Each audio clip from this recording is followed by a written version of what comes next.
Hello everyone. Today we are answering the question of what is workplace flexibility. So if you look in the dictionary for the definition of flexibility, you're actually not going to find any mention of workplace flexibility at all. And that was not acceptable to us. So we made up our own definition. Flexibility is modifications on a traditional full-time role that increase, and this is the key word, compatibility between the objectives of the employer and the needs of the employee. What's interesting is a lot of companies are already embracing flexibility. So in making our own worldview and flexibility, we read every single academic paper out there, we looked at every single company policy, and we realized that there were actually three key building blocks to flexibility. The first is the hours of the day when you work. The second is where your butt physically is when you're working. The third is how ad hoc or preset that arrangement is.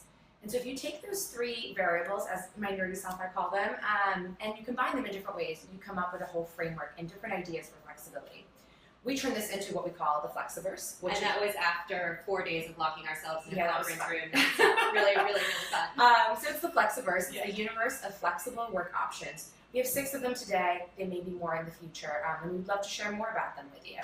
Do you want to kick off? Yeah, sure. So I think that it's important to recognize that some of our flexibility factors are things that you might already recognize, like remote or part-time opportunities. But what's unique about the roles in our Flexiverse is that we've truly modernized them to recognize the needs of the modern workforce. So in our case, remote isn't just about working somewhere other than an office. It accommodates a fully distributed workforce or people who are working at an office that is based in a different time zone. For part-time, for us, there needs to be a certain level of leadership opportunity incorporated. So we like to say that it's part-time hours, but a full-time career. Do you want to talk about Desk Plus? Sure. And Desk Plus, if you go back to those 3 variables, what Desk Plus does is it's a preset arrangement. It's not ad hoc. Your hours of the day are set, but the location where your body physically is can change. So essentially, Desk Plus is reframing a traditional partial work from home arrangement. We knew we needed new terms and new language to talk about things that sometimes have a lot of emotional baggage. So Desk Plus lets you work 1, 2, 3 days a week from a location other than your desk. Another one we love is time shift. I love time shift. And time shift is standardly unconventional hours. So this could be somebody who is commuting into the city. They have a long commute, so their days might start a little earlier, end a little earlier. It could also be somebody that breaks up their day and works in 2 different chunks. And for a lot of people, particularly parents, this might be a very attractive option. It works for us because as startup CEOs, our jobs go far beyond 9 to 5. But the only time you'll see us in the office is between the hours of 9 to 5.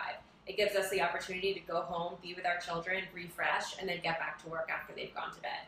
The next one that we love is micro-agility, and all of our team members take advantage of this. So micro-agility is the ability to make micro-adjustments to your schedule to account for the unpredictable, or the foreseeable but unpredictable, I should say. We all know that if you have children, or if you're just a regular person out in the world who has complexities in their life, maybe one day you're going to be up all night taking care of a sick child.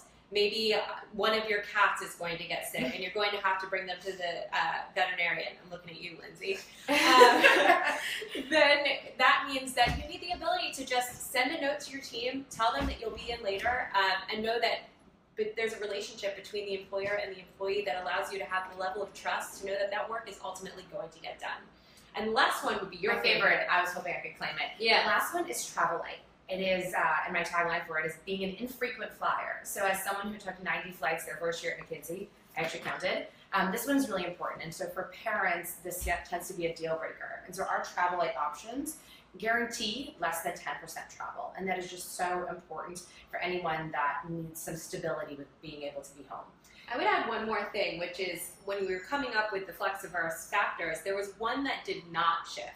So we talked about where your body physically is, what time of day you're actually working, and whether it's preset or ad hoc. But the last one that does not change is scope, or level of leadership potential. So just because you are working on a flexible schedule doesn't mean that the level of your responsibility has changed. It's just about optimizing the day to make it work for you so that people, like working mothers in particular, are not structurally forced to opt out of the workforce. And that's what we really think is going to be the strongest way to retain and advance women into leadership over time. So what is flexibility? It's all about compatibility. It's not about balance. It's not a perk. It's compatibility that increases the relationship and betters the relationship between the employee and the company, allowing the employee to be happier, more effective, more productive, and frankly, less likely to leave.